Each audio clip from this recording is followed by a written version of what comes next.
Itu ketiga tunggu kelanjutan dari Polres Jakarta Selatan. Terkait yang unggahan Kak Niki tadi di Instagram itu maksudnya gimana? Yang video di Telegram Kak Niki bisa dijelaskan? Oh itu video, itu nanti beda lagi laporannya. Jadi itu laporan terpisah. Jadi ada artinya akan ada berapa laporan? Berapa Bang? Kalau secara hukum bisa ada 2 laporan lagi. Yang jelas 1 laporan terkait perlindungan anak, 1 lagi terkait undang-undang ITE, tapi kami belum laporkan. Tapi untuk 1 orang itu? 1 orang ini terlapornya? Tetap kita terlapornya ada seseorang. Kan itu berarti yang di Telegram barusan yang diduga video itu nanti akan ada laporan tersendiri? Ada laporan tersendiri lagi. Bang, itu Kak Niki juga ada dalam konteks itu yang di dua-duanya? Ya, tunggu aja lah. Mungkin kedepannya bakal mau digimanain sih Kak Niki? Depannya bakal mau digimanain? Ya, gimana ya, masukin ke penjara aja. Biar ada efek jerak, biar jadi pelajaran untuk anak-anak muda di luar sana juga. Kalau masih muda ya sesuai sama umurnya aja, lakukan sesuai sama umurnya gitu kan. Ya umur segitu lagi lucu-lucunya ya, kalau pengen tahu pergaulan ya cukup tahu pergaulan aja, tapi jangan sampai kebablasan. Niki, kamu merasa dibohongin nggak sih dengan artinya dengan yang prank terus udah gitu yang dibilang itu? Ternyata kan kamu sendiri punya bukti-bukti jelas gitu loh. Kalau kami sih gini, jadi gini, dalam persoalan ini kita nggak masuk kepada persoalan-persoalan di luar hukum ya. Jadi yang jelas setelah kami pelajari ini ada dugaan tindak pidana kejahatan. Artinya tindak pidana kejahatan yang diatur dalam Undang-Undang Perlindungan Anak dengan ancaman hukumnya minimal 5 tahun dan maksimal 15 tahun. Ada lagi Undang-Undang Kesehatan, ada lagi KUH pidana, dan itu ancamannya di atas 4 tahun. Jadi kami tidak masuk kepada persoalan-persoalan ini. Dia mau cerita apa saja silakan. Yang jelas hukum itu tegak lurus. Tidak akan bisa lari kemana-mana. Saya kejar kamu di mana saja. Itu saja yang harus tahu. Niki, ini boleh update soal aborsi? Ini tetap lanjut Kak Niki mungkin. Pertanyaan tadi 22 yang ini ada tadi saksi ada sekitar 30-an, ada lagi 20, ada jadi 1, 2, 3, 4, 5 tadi. Kak Niki, kenapa membawa Yolo sama Cindy dan lain-lain untuk menjadi saksi, Kak? Kenapa membawa Cindy dan Yolo? Karena Cindy adalah teman online-nya itu anaknya. Jadi dia tahu betul bagaimana prosesnya, cara berkenalan, sampai akhirnya terjadi pinjam-pinjam uang, ada urusan hamil, aborsi, dan lain-lain. Kak Niki, aku juga sempat kontekan sama si Cindy, katanya dia juga punya beberapa bukti-bukti yang yang seputar masalah ini, termasuk soal aborsi sendiri. Itu gimana Kak? Ya makanya kan dia jadi saksi. Kalau itu sudah disampaikan di dalam proses pemeriksaan dan dengan data-data yang ada. Jadi itu persoalan yang kami laporkan. Jadi saksinya itu adalah saksi-saksi yang tahu persis persoalan. Jadi Siti yang tahu dan yang lainnya adalah saksi-saksi.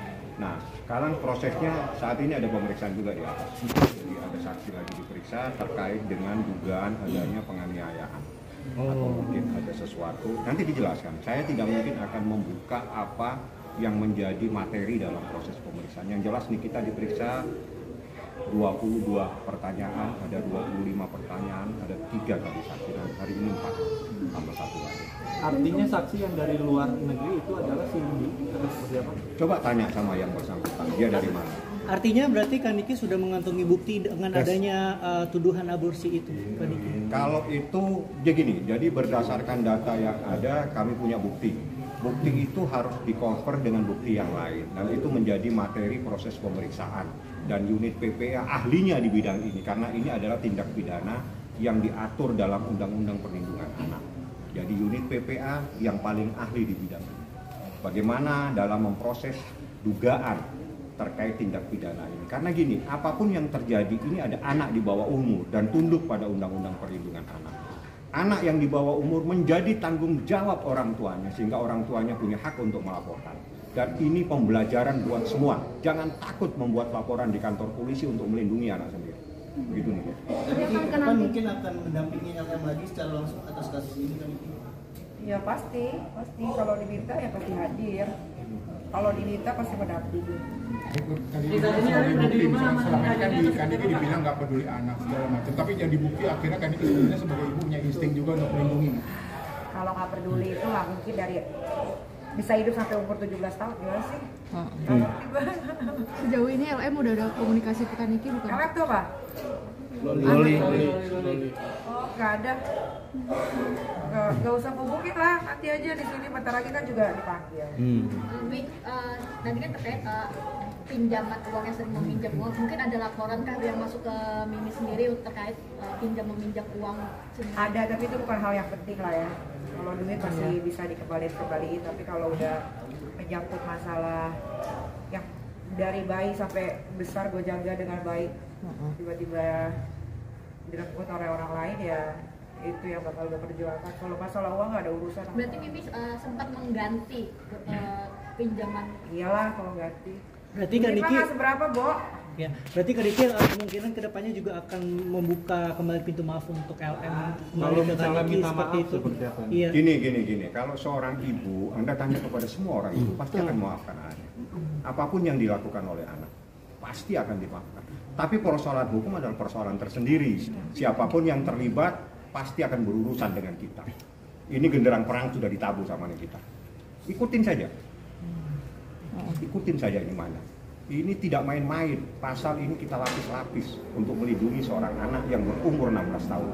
Ingat pada saat kejadian umurnya baru 16 tahun, sekarang mau 17 tahun. Itu adalah anak yang harus mendapatkan perlindungan dari orang tuanya.